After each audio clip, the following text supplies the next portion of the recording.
20 minutos es mucho para la condición de este paciente.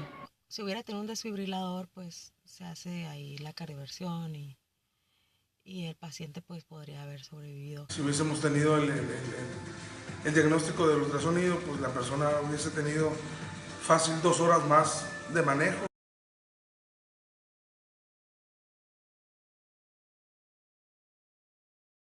Una vez que un paciente de 96 años cayó a un pozo en San Pedro. Que me llegó un parto ahí a mi centro de salud y pues era un parto complicado con ya varias horas, casi un día y medio de ruptura prematura de membranas.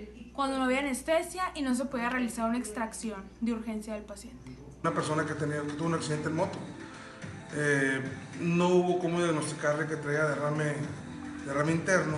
Necesitábamos trasladar a nuestro paciente a un hospital para que se le brindara otro tipo de cuidados. Está fuera de conciencia, lo que nos impide tener información sobre cuál es su tipo de sangre, si tuvo una contusión o está habiendo una pérdida de sangre por la razón que haya perdido la conciencia. Los extranjeros tenían un seguro de salud y les cubría el traslado de una ambulancia aérea.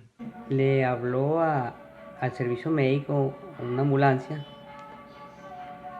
y le comentaron que tardaría alrededor de 20 minutos.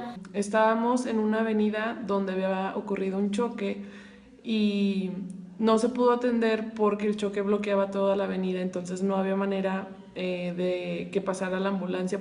Un muchacho de alrededor de 20 años de edad con reactivación por tuberculosis.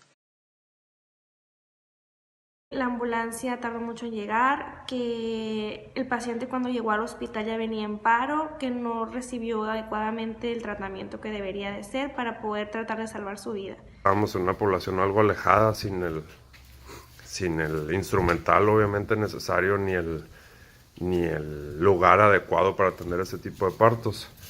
Y pues la ambulancia no llegaba y no llegaba. Yo no podía responder al paciente porque no podía quitarle el dolor. Al no contar nosotros con la infraestructura necesaria, pues se hace lo que se puede nada más.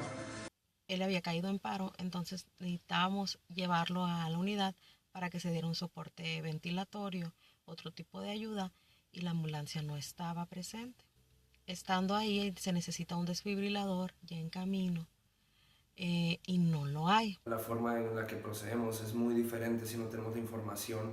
O sea, se va a llevar el protocolo que se tiene que seguir, pero pues lo complica por la naturaleza, la falta de información. El instituto no tenía ambulancia, dependíamos de la ambulancia de ahí del pueblo, la cual en ocasiones no funcionaba. Lo más difícil era tener ahí a los pacientes, a las gentes accidentadas, perdiendo tiempo. Que no sabíamos en realidad qué es lo que tenía esta persona. Yo creo que fácil la ambulancia tardó como 1 hora en poder pasar y llegar al lugar, y mientras pasaba todo esto el paciente pues fue atendido pero no bajo las mejores circunstancias, entonces sí batallamos mucho como para poder tener todo el material a tiempo y listo. Fue difícil el hecho de que faltara información, que faltara alguien que estuviera diciendo ahí que se le interrogara más. Que hubiera algún tipo de información de cómo encontraron al paciente para tener preparado el instrumental en el hospital o los medicamentos necesarios. Dando las medidas generales de cuidado al paciente. Estando preparada, si el centro no cuenta con la anestesia, tratar yo de llevar mi propia anestesia para poder resolver los problemas de urgencia de los pacientes.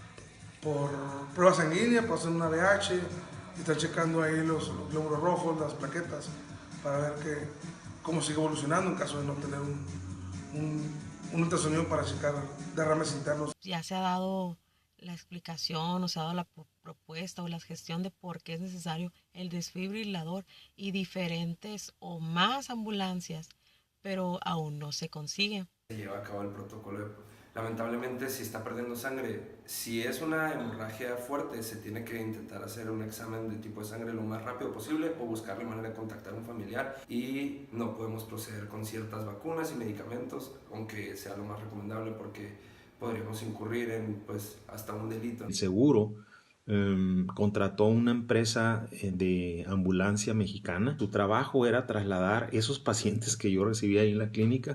Se canaliza a la persona y se hacen los estudios procedentes para el diagnóstico seguro.